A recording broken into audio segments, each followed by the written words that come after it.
Hello and welcome to the Megavision Sideshow, the companion to the companion podcast of Megavision's magazine. That joke is still funny in my head. This is a podcast for patrons only where we play through a game and discuss our experiences with said game. So we've been going through Shenmue 2. I am your host, airing out his books, Scotty Mode, the digital content manager. And with me today, he's dodging those melons, is Chris, the editor-in-chief of Megavisions. How is it going? And I'm not very good at dodging melons. I take them right to the face. Yeah, as did I. Joining us eventually will be sorting out his 4 cups, Marcin, the managing editor of Megavisions. But this ep, we made our way around town asking thugs questions, moving teacups, and carrying books forever. That is if you are as bad as I am in this game. So I actually made a better longer effort, I don't know, to try to use my phone as a controller as I'm playing the PlayStation 4 version of Shenmue 2, and there's an app you can download to use your smartphone as your controller. I don't know why anyone would want to do this. It's horrible. It's practically unplayable. Because when you're running, you have to hold down R2 or the right shoulder or whatever. That sometimes just stops reading. The frame rate's horrendous. The arcade games, I could not even play. I tried to do the QTE, and either of them. Space Harrier was a joke. So that's my hot take on using your touchscreen phone as a controller for the PS4. It's so funny that you're using, you're streaming like a super, like a powerful console. You're using that. You're streaming it to your phone to play like a game that was made like in the 80s. It's just, there's something there that's really funny to me.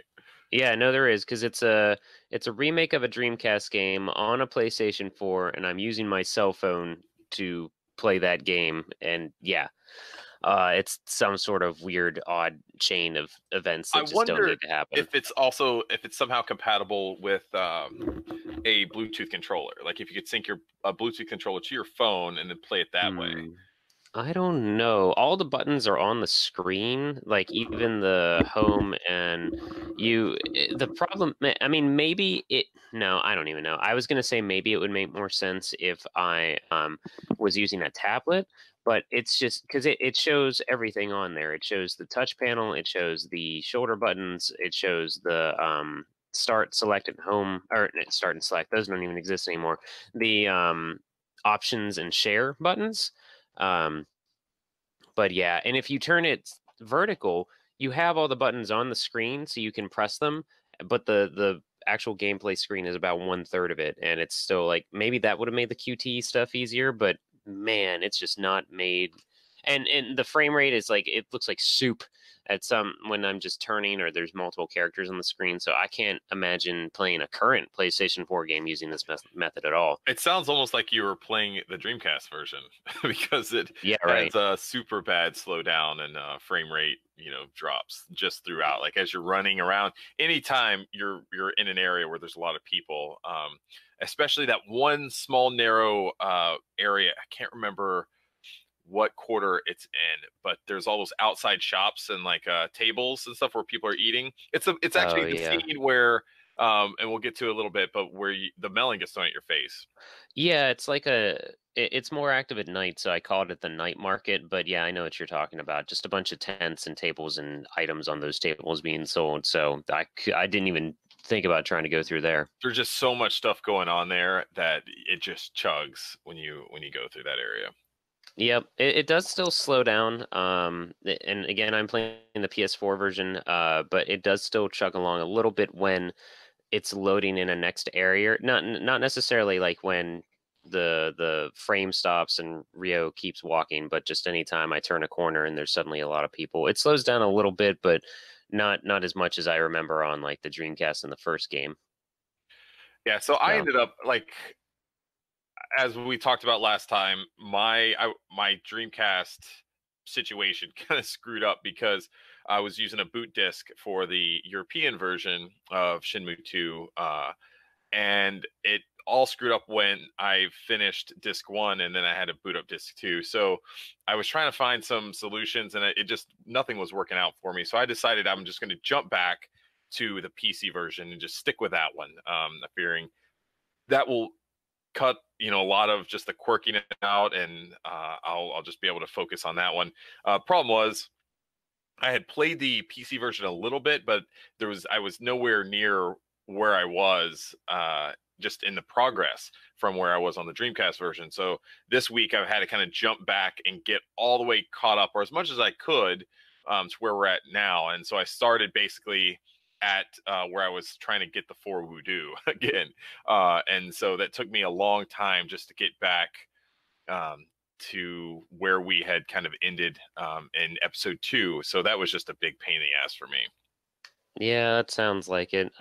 So to kind of refresh, we ended the last episode with Rio was airing out the books, and he unlocked a cabinet and he was looking through a book of martial arts styles, and a piece of paper fell out, and he had a flashback of Landy, and what he said about just some things that he said right before killing his dad. So the way mine started, I go back into the room with Master Tao that you're staying at now, and she's crying. She's looking at a picture, and kind of, well, I couldn't even really tell she was crying until I heard sounds, because it's not animated that great, but she's just wiping her face, and it's a photo of kids, maybe her brother, and that's all you see. She's not going to show emotion because she's the master. And Rio asks, and she just kind of shrugs it off. But and It was then also super weird. Her door was just open.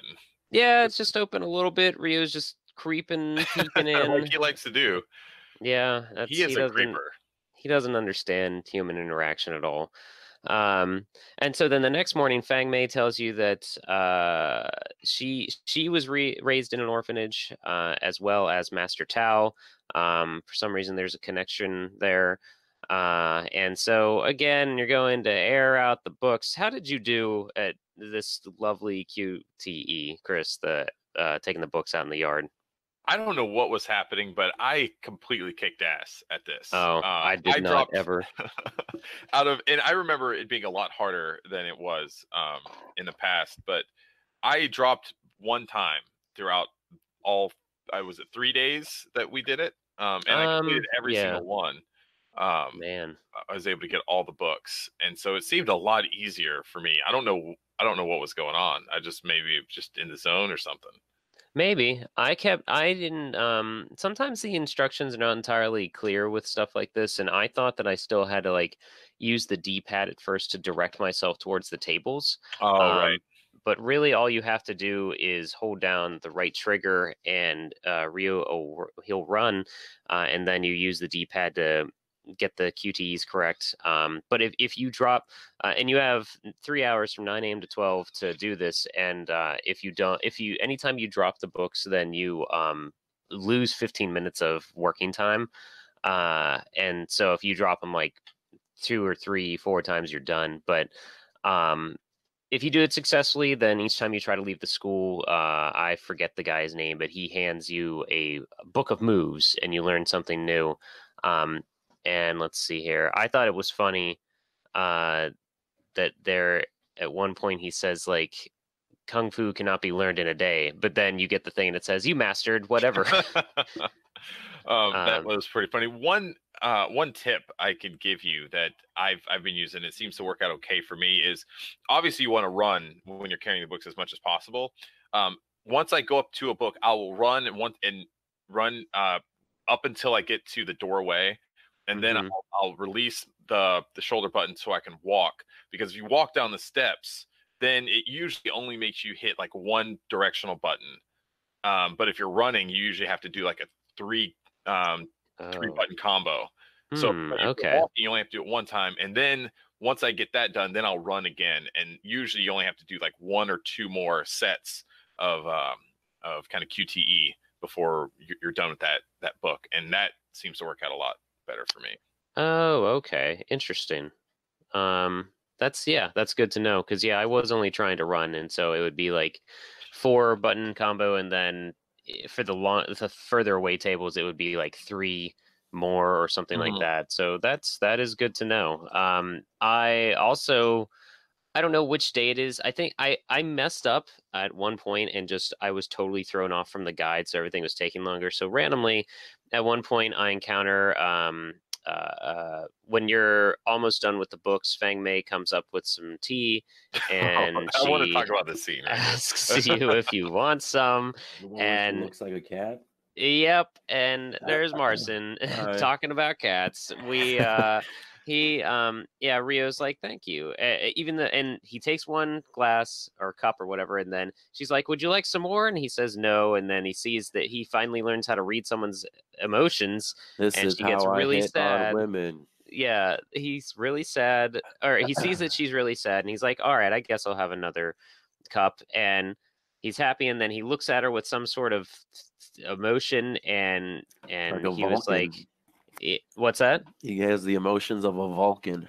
Something like that. And then she's like, "What are you staring at?" And he tries to compliment her, and he says that she looks familiar, and she's like, "What do you mean?" And she's like, or he goes, "You look like a cat." And it's like, Jesus Christ, so close to having an actual positive conversation with someone of the opposite sex, and he calls her a cat, and she runs away crying. Yeah, it I reminded can't her of fathom. the cat from the first game. Yeah, that's Yeah, what he was yeah. going for. Because he said it was a cat that lived next to my home. But what is he even like? Where was he going with that? Like, what was he thinking the reaction was going to be? I don't know. Was he like, "Man, I'm homesick"? I don't know. Yeah, maybe. Like, I don't know, like how you're trying to identify with her right now. It's like, oh, I'm gonna strike conversation by saying you look like, yeah, a fucking. I get the feeling that she kind of has a crush on Ryu. Probably. And spoiler alert. And she's just he's just so freaking weird all the time in every interaction with any woman or any female. It's just the most wooden, like uncomfortable interaction I've ever seen in a video game. But I feel like he does that like regardless of the situation, whether it's a woman or a tree. I don't know. Like they just kind of made his character to be like that, and yeah, I don't know. Super stoic, and I'm like, is it the culture that he just wanted to create? But like other characters have more personality than him in the game, so I think. Well, that's the problem. Is that he just there's really no personality with his character, and I don't know if that's something that just kind of didn't translate over very well from Japanese to English, and the way they wanted Corey Marshall to kind of read his lines, but it's just so monotone. There's no inflections at all very often, unless he's getting like gachapon. That's like the only time he's ever excited about anything. Yeah. He gets lit up when he gets fucking capsule toys. Like, oh fuck, I think I'll have some more fun. That's like even that didn't sound as fun. He's like, I think I'll have another one. Mm-hmm. It blew my mind. I actually like threw my hands in the air. I'm like, so close. Why is she a cat? You idiot. Oh my God. Man. But let's see here. Oh, so you have the piece of paper, and you're told by multiple people at the school to ask around at the antique stores because it's an old piece of paper. Somebody might know something about it. And then I think it is Collect Antiques has little more info. The owner says that he only knows about it from the Gui Shan in Yantin, and that's the crazy old lady again in the apartments. Who thought you were a land shark or whatever. God. Yeah, she smokes a pack a day. Probably, yeah. I would love to hang out with her. She seems awesome. Just super cranky and mad, but awesome at the same time. Is that your spirit animal? Yeah, absolutely. Yeah. And so she doesn't, let's see here. Oh, along this way, for some reason, I got stuck in finally learning how to ask people for a game of Lucky Hit. And because it's not called Lucky Hit when people are trying to get you to play it. So I was still missing out on this classic Shenmue joke of want to play a game of Lucky Hit until you finally ask someone, you have the button to hit at any point when you're talking to someone, how do I make money? Yeah. And one of the dudes running the Plinko stand or whatever, he says, yeah, you can work for me. And the dude just gives you $400, and he's like, I'm going to walk away, but don't steal this money. Run my stand, please. And so the whole point, it goes in a first-person view, and all you can say is, how about a game of Lucky Hit? Hey, want to play some Lucky Hit? But the best part of this was one dude walked up to you and asks if you know a certain person, and you reply like an NPC saying you should ask someone else or something like that. I thought that was great. Yeah. I didn't pick up on that, but now that you mention it, I do remember. Then he's like, the rules are like, I know the rules, just play. But yeah, that's lots of angry people playing the game. I prefer earning money that way and also gambling than ever dealing with that fucking Doolin character ever again. Oh, that's my favorite. I never want to carry those fucking trades. I just want, like, like I said last time, I would just mute the whole TV because I get so annoyed with that fucking voice. I don't think it's any better in the Japanese version, but maybe slightly more tolerable. I wonder if it's the exact same like sample that they would use. I don't see why they would have to resample just his guttural noises that he makes when. Yeah, just the same, like repeating it. Mm-hmm. But yeah, but yeah. So I just happened to stumble across that while I was going to hang out with Guishan, who she when you get there, she tells you to remember the pattern. You show her the piece of paper, and for those that aren't actually looking at something right now, we're talking about it. It's 4 circles, and if you put them in a line next to each other from left to right, move the left one up 1 spot and the third one down 1 spot, so it's like a backwards check mark. And she shows Rio to make that symbol with 4 teacups on a table, and basically says, don't forget this. Try it in a public place because it's a code for martial arts. So it's like some sort of way of talking to certain members, and they'll know if they happen to walk by town at one point, they'll just hopefully see your cup set up like that. Yeah. So there's so many, shops you can try that at. There sure are. I spent a lot of fucking time doing this, and it was aggravating as hell. Because I did it right the first time at the Manmo Bistro, and then a dude walks over, and that he gives you a note, and then suddenly in your what's that? You get jumped. Yeah, pretty much. When he gives you the note, though, and then you open up your notebook, there were suddenly multiple blank pages empty, and I'm like, wait, I didn't skip anything. I was actually kind of bothered. My OCD was bugged because I had so many empty pages all of a sudden. I was at least like averaging 1 or 2 notes per page up until this point. But that's me. I think you said, Marcin, that you've tried before getting every single note or thing jotted down in your notebook playing this, right? Yeah, I've tried. Yeah, I don't know. I feel like that's virtually impossible because there's so many random things that you can miss, and it's totally out of your control. Yeah, I mean it is, but yeah, there's just so many things you can miss. In Shenmue 1, it's much easier to get most of the notes, but in 2, there's just so many, details you can get, so it's kind of hard. Is there anyway? Because one of the things that she tells you is that be careful to put them in the correct order, because if you put them in the wrong order, then something really bad can happen. Like it's another message essentially. I wanted to ask you guys: have you ever done that in this, like where you accidentally put it in the wrong order, and if something I don't think I actually have, but I feel like if you just put it in the wrong order, time will pass and nothing happens. Like maybe it's like some gay dude comes up to you. And he's like, "Here's a note. Meet me at 7." You're there. Like his pants are already down. Oh god! Oh god! Oh god! Oh no! What do you think Rio's reaction would be like when he's standing in the bathroom? That was Grindr in Hong Kong in the 1980s as a tea shop. Oh my god! Oh my god! It looks like a big penis. Yeah, you have to arrange it as just like 2 balls. Oh my god! He'd probably handle it still better than interaction with any other woman. So. It's like, sir, would you like more tea? Sir, what are you doing with those teacups? You remind me of my uncle. I'm trying to find my father's killer. Obviously. It's like, yeah, it's fine. Just keep sucking. But yeah, anyway. Oh man! And speaking of sucking, I ran into Joy at the arcade. Did you guys? You have great transitions, by the way. I think you do very good transitions. I did go to the arcade. I did.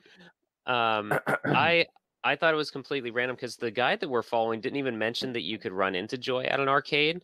But you start talking to her about what you're trying to figure out, and Yondan Zhu comes up and she's like, he disappeared, blah blah blah, into the underworld, and I'm like, with Kate Blanchett or whatever. And then you keep talking and you realize that you both know Master Chen. Well, Rio knows him as Master Chen, and she knows him as Uncle Chen. I mentioned in our first sideshow ep that it in like one of the side comics or whatever, I guess Master Chen was like some sort of a family type figure to her. He helped her, saved her from, I don't even know what it was, like entrapment or something. But I did notice though. Probably. What's that? It's probably like human trafficking. Probably. But No, so did either of you guys ever? goods. Yeah, right.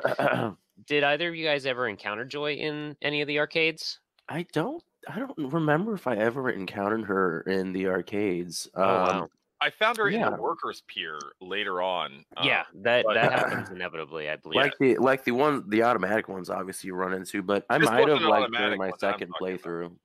Huh, that's interesting. But yeah, she's at one of the sit-down arcade games, and I did. Yeah, now I know what you're talking. But it's not like a cutscene, right? You're just like she's just there playing. No, you talk to her, and you actually get into not a cutscene necessarily, but just a conversation. Yeah. I think I've seen her before, but I don't recall. Okay, that's interesting. What is the conversation? It's what I was just talking about there is that you both realize you knew Master Chen, right. And she was kind of thrown off by how you met him, and Rio basically says it's a long story, and then she goes, none of my business, right? And because she's the only one that's fucking tired of Rio's shit. Yeah. And then what the heck was that? Oh, I did notice that when I left the arcade that her bike was outside, and so I'm wondering if I see that, because at first I was thinking like, oh, I just knew that oh my god, Yu Suzuki, he just like motorcycles and stuff, hence Hang On and everything. Yeah. So I was like, maybe he just threw motorcycles wherever he could, but no, that was actually Joy's. So that it's neat to me that was just something random that happened, and then oh yeah, her bike is also outside. And let's see here. Oh, and so what I was doing in the arcade was seeing if I could actually beat my own top score. I challenged you guys last time to beat my QTE1 score of 159,718. So what did you guys get? I got 202,907. Damn. Marcin, what'd you do? 156,402. What? You're supposed to be the pro at this game, Marcin. Yeah, well.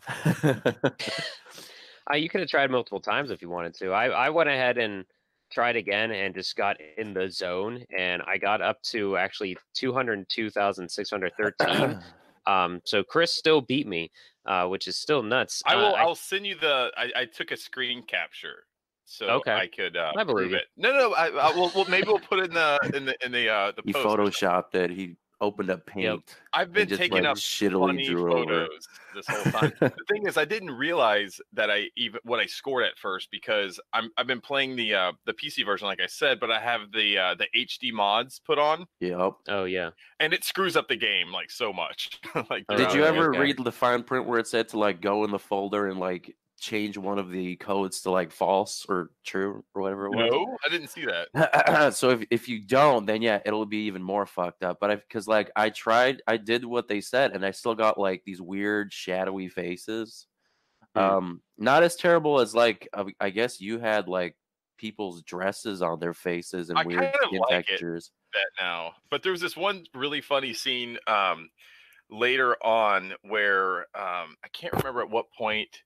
I think it's when, I don't know if it's when you're going to try to find the Wren of Heavens or maybe before that, but you're walking and then Joy comes up out of nowhere on her bike, and you talk to her and she's asking, why haven't you been staying at the Come Over Guest House? Yep. And then as that scene ends, like she's sitting on her motorcycle, but as the scene starts to close and Rio's walking away, like she just kind of floats off the motorcycle and slowly goes out of frame. And it just still in the same position of sitting on the motorcycle. She just kind of hovers over. I wish that I had it on actual, like I was like, well, I'll be going now. My people need me. Flies away. Great. It was so perfect. It was great. That's so good. Yeah. But so what I was saying is I couldn't tell at first what score I got. But then I went back and played it again, and then when it shows you like what your high score is that's what I'm getting. So okay, cool. Yeah, I actually in the QTE thing, I got to the point where it was asking you to hit 2 buttons at once, and I guess I must have missed it. Do you actually hit 2 face buttons at once for it at one point? Yes. Yeah. So I was really good in the one in Shenmue 1, both QTE 1 and QTE 2. Yeah. Because in those you also get like a capsule toy if you like get the high score. Right. Yeah. So those were really hard, and then so eventually it only happens like once or twice. Man, so like it hits at the same time, and then it goes kind of reverts back to like the regular routine, but it just goes a little faster, and then maybe for like the Dreamcast version they throw in a Y eventually and all that shit. But yeah, okay, I'll have to maybe try it again, because I thought that I was like doing something wrong and it wanted me to just hit them not exactly simultaneously. When I first did that, I was like, what the fuck do you want me to do here? Because like nothing like that popped up before. But and that has never been in a actual cutscene or QTE in the game outside of that. So I was like, maybe the game messed up. I don't know. It will be though. That kind of sequence will be in the future. In the second half of the game, there'll be some QTEs that you will hate and have to redo again and again. I ran into one already, and we'll get to it in a second. But so yeah, Chris did mention that Joy yells at you to go back to the come over guest house because she's pissed that she did that for you, and you're not even taking advantage of her hospitality or whatever, or paying any rent. Yeah, that too. That's exactly what I was going to bring up, because I walked in there. You walk in there at one point and you do sit there and you get a phone call. And let's see here. Kind of got myself thrown off by talking about Joy. Where in my notes? I forget what the phone call says exactly. But it tells you to go somewhere else. And for some reason, I sat around there, and then I tried to walk up to my room, and the dude's like, "Hey, you haven't paid." And I took a screenshot because I owe him like almost $200. Oh, he's keeping count at this point? Yes, he is. He's like, so this is 3 nights, and you owe this, and blah, blah, blah. And then you have the option of which portion you want to pay. And I just said, don't pay. And you just don't have to pay. Yeah. You're like, yeah, I'll pay you later. Yeah. And you never have to pay. It's really amazing. But the phone reason, I guess the way you get kind of reason that is because it's your Joy's friend, and right, like you probably wouldn't do that with any person that just showed up and is like doing that. But yeah, because I was gonna say you'd be like a shitty manager. You're like, okay, that's fine. You got me there. Yeah, that's crazy. But so you get a phone call at the come over guest house telling you to go to the Manmo Park. I went to the Manmo Park and totally failed the fight and had Master Tao come in and kick some ass. So she does that. And then you hand out books again, and she gives you another lecture about your aggression. And then you basically say, "Don't tell me how to live. I'm running away." And because she and I agree with her. Ryu is clearly only like bent on revenge at this point. He doesn't care about what he's learning along the way. He just wants to. I don't even know if he wants to. I assume with his childish mind, he just wants to kill Landy, but he's definitely just out for revenge. So he's not learning anything. And Master Tao is definitely trying to teach him some sort of lesson. Let's see here. Oh yes, I did mention I hit a huge wall setting up those cups because I tried literally 6 different places and nothing ever happens because I fucked up the first time and I messed up the QTE, so it didn't take me to the next part. Eventually, I end up kicking the crap out of those drunk brothers again, and they tell you where to go and whatever, and then you learn about the wharf and everything. Let's see here. So finally, when I put the cups in the right order, you get the longest QTE ever. And I fucked that one up Only twice, but it's long enough that it felt like I screwed up more so. And then after that, I kept getting hit by a melon because I think that one was a weird like left at a direction or something. I can't remember exactly. Um, but this is the point, and I'm sure you guys had is maybe not as much, but definitely difficulty with me encountering this first. You have a QTE like entire screen Mm-hmm. and it shows you like down and right and then A. And Yeah. I was so thrown off by that because I thought it was going to give me time, almost like Parappa the Rapper style, not necessarily so handholdy as like Dance Dance Revolution, but it's like it lights up as down right A or down right X, and then you're just supposed to do it right away. I screwed that up so many times. I got my face hit with the melon every single time. I historically have a trouble with these ones because it's really hard to gauge like the rhythm that it wants you to input the commands. Right. And sometimes it's even hard to even like see what the direction is that's like flashing up because it's kind of Right. really fast and stuff. And so I always have trouble with that. So I had to replay that one like once or twice to be able to get it. Yeah, Yeah. those are notoriously annoying, especially like when I played it on the Xbox version, like Okay. the original, like it was just annoying as hell with the Hmm. D-pad because like the D-pad would like think I'm pressing like another direction Oh no. every time, and some of these like that go really fast actually want you to input it really quickly.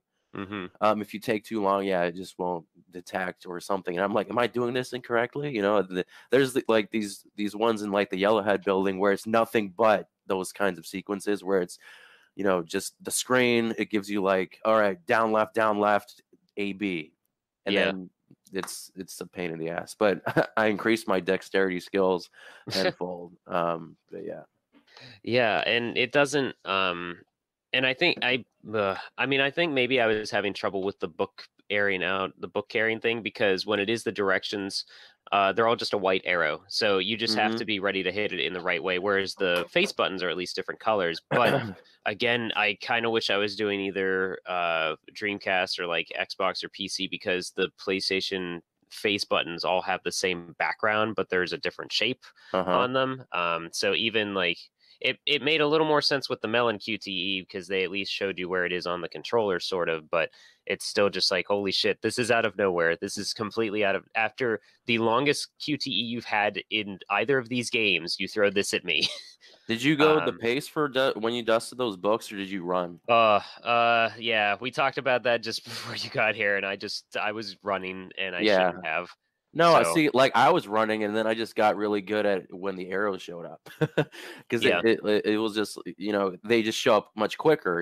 Obviously Mhm. because you're trying to run, and they want Well, you there's to. also more arrows that will show up if you are Yeah, running, like versus yeah. if you walk.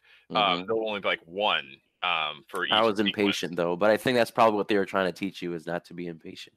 Yep. Yep. But Yep. I'm like, Definitely. fuck that, I'm still running. It's Yeah. funny too because I mean, that lesson is almost like really it kind of extends you as a player because you Yeah. don't do that whole scene like one time. You do it like 3 or 4 times. Like the Mhm. next day, you're back there doing it again. You think you got it done. You're like, oh crap, I got to do this over again. So like you really have to take your time with it, and because if you do just try to scramble through it and rush through, then chances are you're going to make a mistake unless you're just really good Yeah. at doing QTEs. And that's what I kind of love about like these Shenmue games because it's such a unique type of experience, honestly. And these are probably good prime examples of like how this game is different from most games. It's like, all right, try and catch this leaf, or fucking dust these Oh, books. And it's weird, and some people think it's annoying in some sense, but like I see what Suzuki was trying to do with these, mini games. And yeah, it could be, fucking long and annoying, but I feel like I don't know. I think It what it serves does its too is purpose. that he doesn't put whereas some developers want to focus on like the fun side and make it as fun for the player as possible and all those sorts of things. Like he's looking kind of beyond that, and he's trying to tell his story and trying to teach these lessons that through Rio, and kind of you get some semblance of that yourself. So there are going to be times where you're going to have to do tasks that feel tedious. That's just part of the growth that you're going through, like with Rio. Right, exactly. So I think that's like what you're saying, Marcin, is that's part of what makes Shenmue special, is that you get to kind of travel through this like almost coming of age story with Ryu, and you do a lot of just the ho hum and kind of boring aspects of life. You have to live kind of that with him as he continues on his journey. Yeah. Yeah, it's a game of discipline, and I cannot stress that enough because I fucked up that cup placing thing the first time and tried. There were probably 3 days where I walked around and tried that again because you have to walk everywhere. There's no sometimes there's fast travel. If you find out you do have to wait until a certain time to meet someone, you can choose to wait and it'll skip ahead, or you can walk around, do whatever. But because Rio has to be in bed by 11, I kept yelling at him, just thinking to myself, like, dude, just fucking pull an all-nighter. We need to put these cups in a certain position. God, I don't want to do these books again. Yep. And so I did that more times than I probably should have if I knew how to play video games, I guess. Yeah. But yeah, this game that is its overall personality is a disciplined experience, I think, which is good because really games don't do that anymore, and that's you can hearken. Or that's what people who love Dark Souls and Demon Souls say it harkens back to, is a time when there is not as much hand holding. You just you can't force the progression like you want to. And based on like the gameplay first reactions anyway from people who played a little bit of Shenmue 3 when it was at Monaco, I don't know. Grand Prix. Yeah. They said that same style and sense of Shenmue-ness, I guess you can say, is in Shenmue 3, and it was not lost or sacrificed for any like outside influences, because Kickstarters, when people are creating them, some people might want to like appease to everybody who's bitching about the game.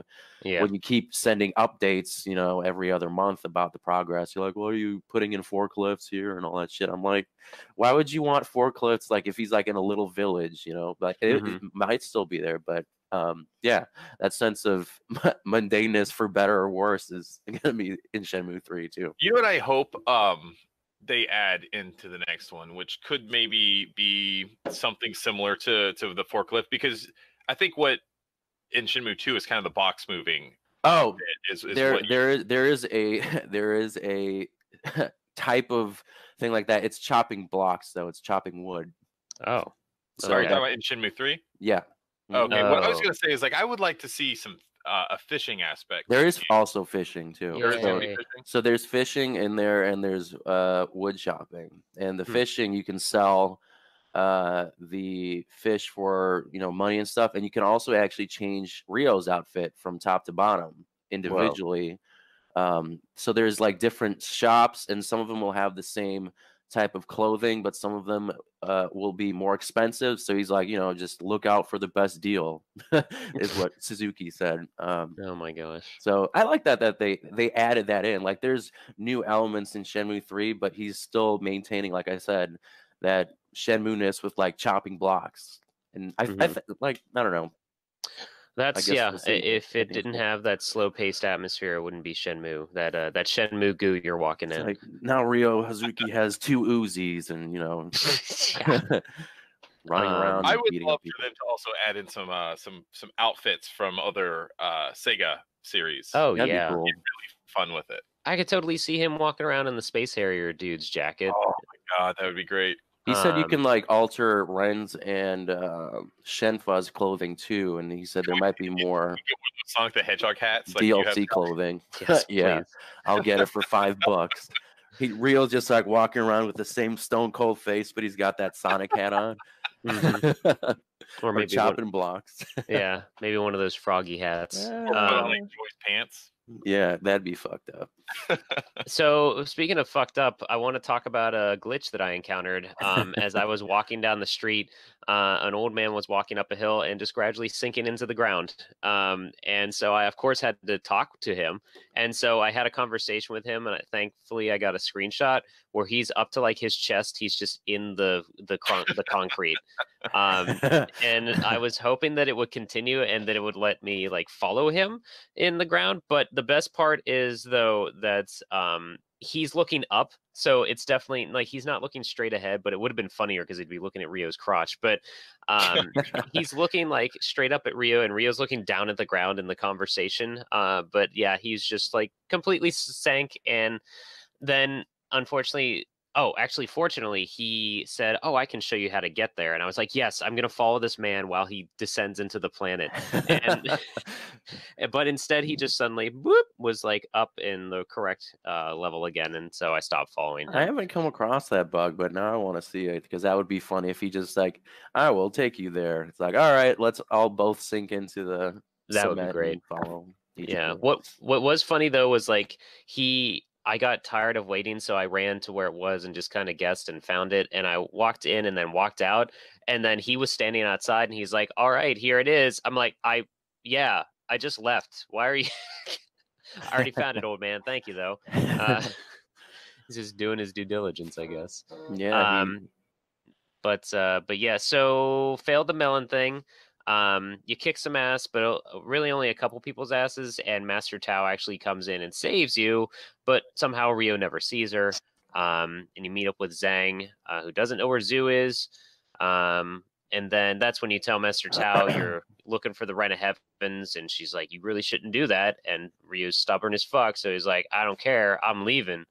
And I actually found the First Class Tailor store when I was walking around, and that's the kid and the mom who you helped on the boat forever ago run that store. So that cool. was I didn't see that.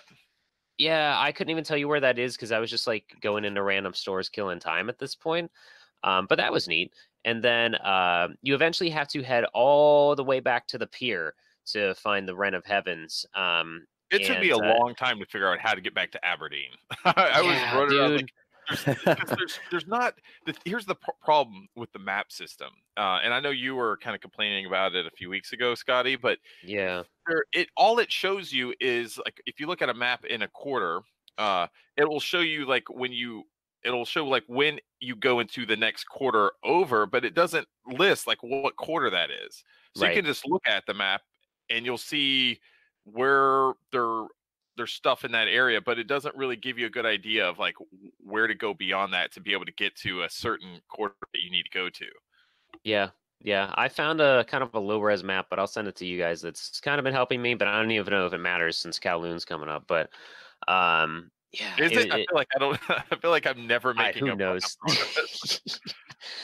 Yeah, we'll talk about that. But I eventually, basically, no one wants to talk about the Wren of Heavens. And so you eventually find out, okay, the arm wrestling dudes might know something. They say that, the strategy guide that we have told us that the arm wrestling guy would say to go to Warehouse 9, but instead I did not do that at all. I went to the Blue Sky Beer Garden instead. Did you guys end up there or? Yeah, I mean, there's multiple ways to get. I did go there just to hang out because I've never went to the Blue Sky Beer Garden before, and it looks like the guy in there is amazing at darts because his last game he threw like a 425. I was like, I ain't fucking with that dude. Like, I'm not even. Did you guys try any of like the darts people in the bars at all? Yeah, we talked about it last time a little bit. I found that was an easy way to make money with one dude who just kind of sucked. But the guy at the arcade you don't even want to bother with. He plays baseball too or something, which I can tell by his tank top that says baseball. Don't do the arcade, and then don't do the Blue Sky Garden or whatever it is. The guy with like the cuffs and whatever, he's too good. He looked like he knew some shit. But I will say that I did play the guy, the baseball guy, and I tied him. Oh wow! Yeah, so he was really good. He threw 2 or 3 bullseyes. And like maybe 2 bullseyes, and he hit 2 in the outer ring, and he only messed up like once, and he hit like a 9 or something like that. And so that was super nervous, and that was the best game of darts that I had played up to that point. And I basically did the same thing he did, and we ended up going to a tie, which I was super happy about because I thought you were gonna kick my ass. That's nuts. I walked around the beer garden and I changed the music because I just feel like that's my little punk act as Rio is nobody likes the music I want to listen to. I'm gonna play this and just leave you. Which one did you some play? Bossa Nova. The old man slide or whatever the hell it was. I forget. I'm a rebel. Here's some old man slide. Yeah, I forget what it was actually called, but and I kind of dug it. But then I walk out and I get my ass handed to me by the dude playing darts. And it doesn't matter if you win or lose, he'll still tell you to then go to Warehouse 8. So I'm like, oh my God, yes, there has to be a Warehouse 8 in Shenmue 3 because of how important it was in Shenmue 1 and now 2. Yes. So I thought that was funny. I don't know if they did that on purpose. I hope that they did. I'm sure they did that on purpose. Yeah. There must be a reason. They're just so. fixated with the number 8 for some reason. Yeah. So yeah, you can do it that way by failing at darts, or the other way. What's the dude at Warehouse 9 or whatever? Is it? Do you okay, so you said you went up to the Blue Sky, Chris. Is it arm wrestling that you can fail at as well, and it just doesn't matter? I think maybe. I'm not sure. I didn't end up doing the arm wrestling. Okay. I ended up. I think Dalen was one of the ones that told me about Warehouse number 8. Going over there, and then I went into the gambling where you throw the dice. Oh yes, that's the other thing. That's where I ended up going, and that's where I was first told about Warehouse 8. I went and played one game with that guy, ended up winning, and then he told me about it. I thought when Ryu asked, like, "Hey, does anyone know where any of the heavens are at?" I thought it was gonna be one of those scenes in the movies where the record scratches and stops, and everyone like looks around. I was expecting that scene, and that would have been hilarious. But no one seemed to bat an eye. They're like, "Oh yeah, like they hang out." But that guy was very specific, also. Like he kind of threw out the information like it was nothing, but he was like, "They're in Warehouse number 8. They like to hang out there after 8 p.m." and like all this other just very specific information that I thought was kind of funny. That is funny. Yeah. That would, I don't feel like Shenmue's so self-aware that they would have done that record scratch and you could hear a pin drop or anything. But yes, so everybody tells you to go to the Beverly Hills Wharf. And you do that. Let's see here. Oh, yeah, you go to the wharf and there's really a joke of a fight. Like I thought that, okay, finally we're gonna meet this Ren dude, and it's just a bunch of his stupid rejects, and you fight them and it's a joke. They all look like they like walked out of a Nickelodeon cartoon or something.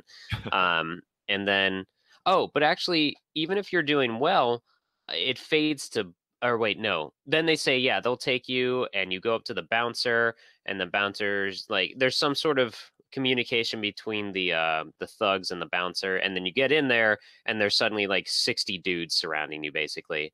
And so no matter how you do, it fades to black. I was actually at least defending my own, but it still just faded to black, and I guess whether you do well or not, you get your ass kicked.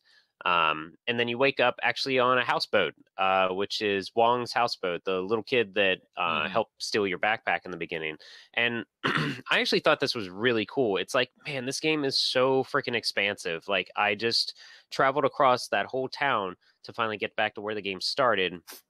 And then you encounter these dudes, and now you're in a completely different area again.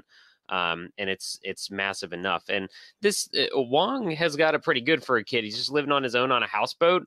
Like, what the hell? And apparently that's now where you're going to sleep for a little bit or something. Yeah. I guess Ryu's just living the life of a rock star, going from hotel to hotel and now into a houseboat.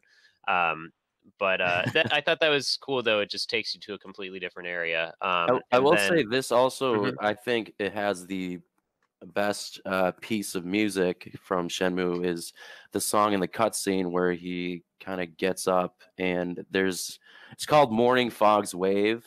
Okay. Is the song, and I just always loved that particular song from the series. That's when he wakes up? Yeah, so like when he gets like beat up and then he shows up in the boat and there's like the cutscene with like the music in the background. Mm-hmm. That song's called Morning Fog's Wave, and yeah, it's really gorgeous. Okay. I really love it.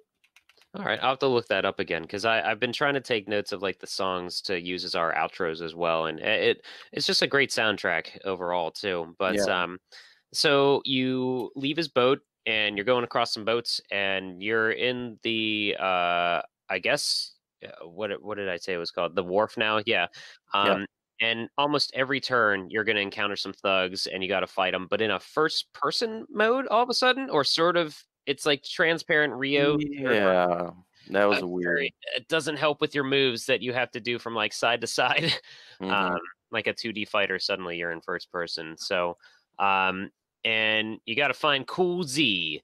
So you find out Cool Z, I think it's that dude with the purple mohawk, maybe, who always carrying a boombox. The bigger, hefty guy with the Lara Croft glasses and the Yes. boombox. Yes. Yes.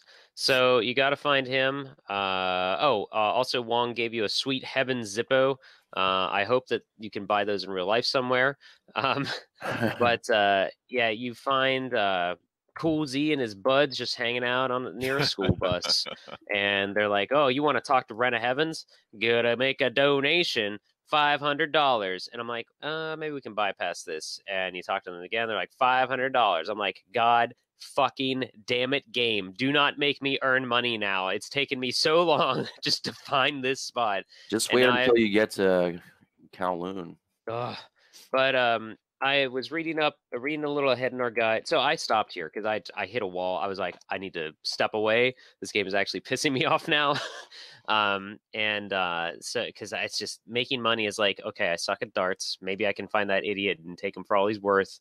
Maybe I can play some games of Lucky Hit, but I think what's going to have to happen is I'm going to end up gambling because the game totally recommends the guide, totally recommends scum saving to gamble and make money. So I'm probably going to do that. It suggests getting way more than $500 because, like Marcin said there, you'll need more money later on. So I'm probably going to go back and gamble a bit, but that is as far as I get. So I didn't even actually get to where we said we'd get to last time. We like, all right, play up till when you leave for Kowloon. No, didn't get that far.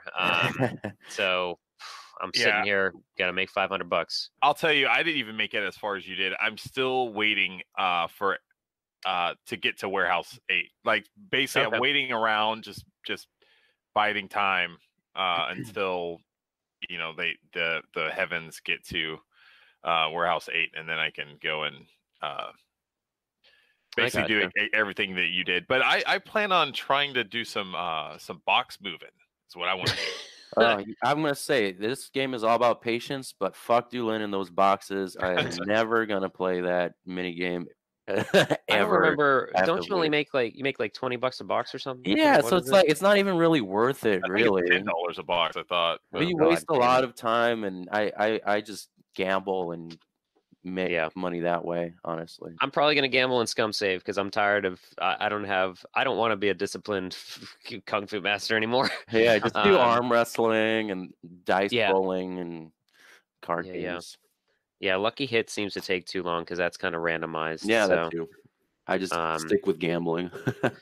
So, Chris mentioned this last time, Marcin. So, when we go to Kowloon, is that just going to be we're just going to be done with these areas like Lucky and Charmaine or Carmaine or whatever in all those areas? Once you're in Kowloon, it's like a completely different city. Like it's another chapter. In the Dreamcast version, you switch discs at that point. I can't do that anymore. Nope. May as well just chuck them out the window. Smooth transition, but yeah. So once you're in Kowloon, that's it. Like you can't go back. So they're gonna let you know. They're gonna be like, okay, you're not gonna be back here, so make sure do everything, say goodbye to everybody and all that stuff before you head out. Okay, yeah, and there is a trophy actually saying goodbye to the 4 Voodoo Masters as well. Yeah. So that's completely optional, but yeah. Right. Okay. Yeah. I did realize I completely have missed out on that duck racing thing because you have to Oh do it yeah, you gotta do like it before before Ren, I think. the little girl's birthday, which is in March, and the game starts in February. It's already June in my game. Oh my God! What Yep. the Hey, I spent a lot of goddamn time with these stupid fucking cups. Yeah, Jesus. Yeah, so I was like, oh, maybe I can. Oh, it's summer. Her birthday came and went, but she already calls me Ryu-san instead of Hazuki-san. So I think I'm on better terms with her. Phelan, Mayrin. I'm so bad with names. There is also a bad ending, so I hope you're not like Fuck. too far. If you're like, it might be July or something. Like, Oh no! God like damn it! there's a bad ending where Landy just kills Shenfa. No, it's Nukes it assumed. from orbit. Like he like walks up to her to get the mirror or whatever, and then there's just like this Fuck. bad ending. Fuck. Well, we'll see. How far do you It's like, think we should well, play into the next? Like, what do you think the next ending point should it's be, like the Marcin? journey's gonna end Oh, really oh. quick because you'll be dead. Well, yeah, it might for me. So that in mind, it's been great hosting the sideshow. We'll pick the next game. No, so like realistically, I've obviously have no scope for this game. I don't know like how long these areas take. What do you think is a reasonable for 2 weeks from now for us to play up to, Marcin, since you're the pro? Oh God. It's kind of hard. Yeah, again, it's kind of hard to really gauge. So 2 weeks. Once So we much get to easier with the first Kowloon, game. yeah, shit. I don't know. It's kind of hard because like Yeah. I'm forgetting like what comes first. Like, should you do Zuyuanda first, or Well, and then it's like it says spiders. there's like the wiretappers tape here, finding Okay. Yan and Zoo associates, look like some bullet points. The ghost hall building, I don't know what that is. There's What different buildings in Kowloon. Like everything is like a building. There's Phoenix Building, Ghost Hall Building, and all these things. All these areas have rooms that you can go in. Most of them have Oh nothing gosh. in there, but like there's like 15, 20 floors. Holy crap. Okay. Well, Let's try and go up to meeting Yuanda Zoo. Like okay. attempt. All right. Yuanda Zoo. All right. Go up to meeting Yuanda Zoo. So that's where we'll go for next time. Man, anything do we miss anything you guys wanted to mention in your experiences? The only thing that I had left in my notes is that it's really annoying when you talk to a character and they say, "Oh, follow me. I'll take you there. I have business in that area," and then they don't take you to the spot that you want to go to. It's like halfway there, and they're like, "Wait, this is that place is nowhere near here." So you have to talk to someone else, and they're like, "Oh yeah, I'll take you there," and it's like another 10-minute walk. Like I have no idea what's happening. Right. That, Yeah. so, I wish that you could speed that up somehow, but I did encounter that. I was like, I am definitely gonna just walk around my house, I guess, and I'll go get another drink and go to the bathroom. I got time, but I don't know where person's taking me. So yeah, but I'm still overall enjoying the game. Despite some nitpicky stuff, I did find in one of the shops some beat gum, so I was like, "Oh, I hope that's Jet Set Radio references there." And that was pretty. Possibly. Or Yeah. it's actually gum from beets, Oh, yuck. like vegetables. ooh. That could be because to the right of it is beet chips. Man, Yeah, that's up this probably right. down. That's messed up. So I'm not going to try playing with my cell phone anymore. I mentioned that just before you came in, Marcin. It's horrible using my cell phone as a touch controller, screen, everything. Oh God, no. Yeah, it's rough. But yeah, so we're still making our way through. Chris has been very strong in redoing the game twice already. And I forgot to mention that my PC version crashed a couple times, and I hadn't saved it, so I had to do like the whole Voodoo section all over again after I just completed it. So that was not fun. So, Yeah. You got to see crazy hay bale hair again, though. yeah, that was yeah, that was great. He's always a good time. Son of a bitch. Yeah, so we'll keep going. And just thank you again, everyone, for supporting us on the Patreon. You know where to find all our stuff. And if you guys have any ideas for other Sega Classic games that you'd like us to play through in this sideshow, please let us know. And it can be anything. It could even be a brawler. You know, maybe it'll just be one episode worth or something, then we'll talk about it. So Shenmue's taken a while, but it's something that Marcin has already, he's fine. He's the golden child, but Chris and I are clearly, we're finding the error of our ways and correcting those that we haven't played Shenmue 2 yet. So it has to happen. I find this highly entertaining too. Man, it's something. It's definitely a very different game from the first game, which I'm glad, I'm happy about. But yeah, with that, I guess that's gonna be just about it. Marcin's gonna go eat some beet gum, and I think Chris is probably gonna go just set all those boxes on fire that dude wants you to lift like 20 feet. I can't wait. I'm excited to do it. I love hanging out with Daylin. I want to set those boxes on fire. Let's switch tasks. I'll go set the boxes on fire. Okay, that's right. I got it mixed up. Chris just wants to go do that, but Marcin wants to never experience it again. I never want to experience it. I'm going to mute that fucker. Yeah. And on that note, we're going to continue our Shenmue 2 journey. But everyone else, if you're following along, the guide's in the description there. And we'll see you next time in Kowloon. Woo! See ya.